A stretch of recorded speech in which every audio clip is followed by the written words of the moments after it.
Good morning, good morning, good morning. Morning juice tayo, guys.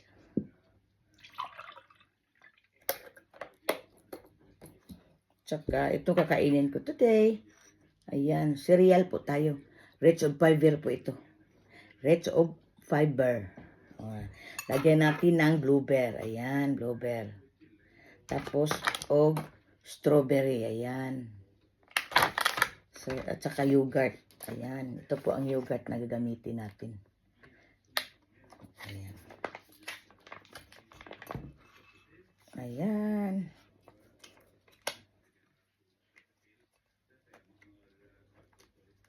Patuloy lang tayo mga kapamilyahan na susunod sa utos ng Panginoon para easy pa rin ang takbo ng ating buhay. At invest tayo sa Panginoon palagi para sa ating pangalawang buhay. Prepare tayo sa ating pangalawang buhay dahil wala pong magtatagal dito sa mundo. Tayong lahat talaga magkasakit, mamamatay. So, mag-invest tayo sa Panginoon. Alam niyo na kung ano i-invest natin. Unang-una, repent. Dahil wala pong taong walang kasalanan. Repent and sin no more. Tapos, patuloy tayo na gagawa ng mga mabuti. Dahil yan po ang i-invest natin sa Panginoon. Para sa ating pangalawang buhay. Magkaroon tayo ng buhay na walang hanggan. Ayan. So, kain po tayo ninyo. Pasalamat muna sa Panginoon.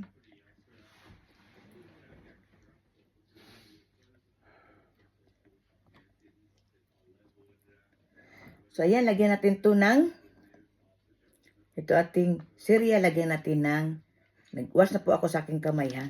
Lagyan natin ng blueberry. Ayan. At saka, lagyan natin ng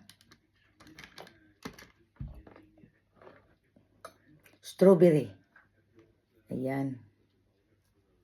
Ito po, breakfast ko today. Ayan. Ayan, ito mas pula, oh. Ayan guys, kain po tayo ninyo. Kumusta na po kayong lahat?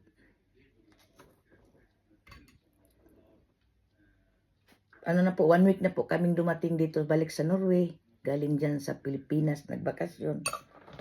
So, ayan.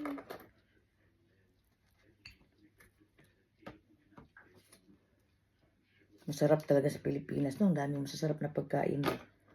Yung ano natin ba, yung nakasanayan natin kainin. Hindi ko talaga nakuha lahat ng mga gusto kong kainin sa aking 5 weeks dyan sa Pilipinas. Hindi ko talaga nakain lahat ng gusto ko. Kasi kulang yung 5 weeks na araw eh. Ay, may araw nga doon nga. Inano ko yung kinikribing ko yung namimiss kong kainin doon. Yung 3 klaseng pagkain.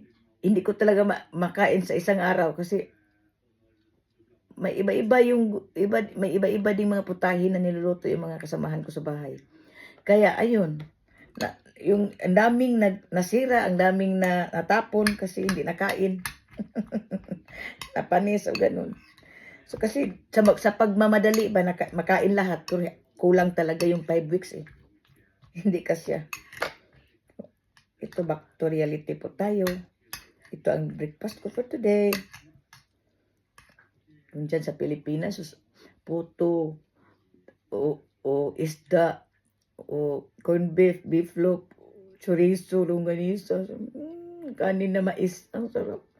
Pero dito, back to reality po tayo. Ito eh. So, rich of fiber naman po ito. Salamat Panginoon sa lahat-lahat. So, yan, ganyan talaga ang buhay.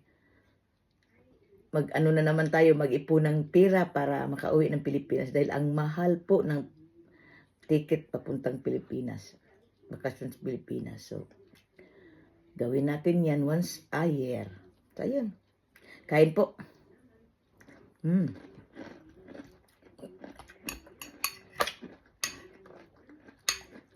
Thank you, Lord.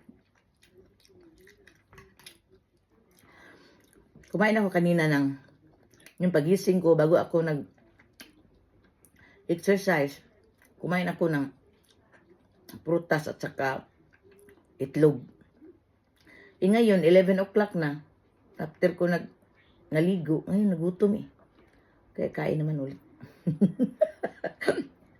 May hinahanap kasi yung tiyan ko. Hinahanap ko yung longganisa na skinless. Pero wala eh.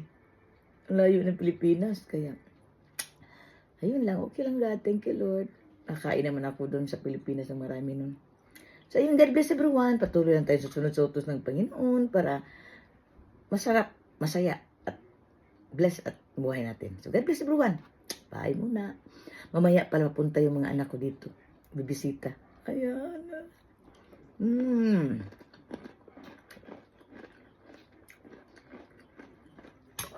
God bless everyone. Bye.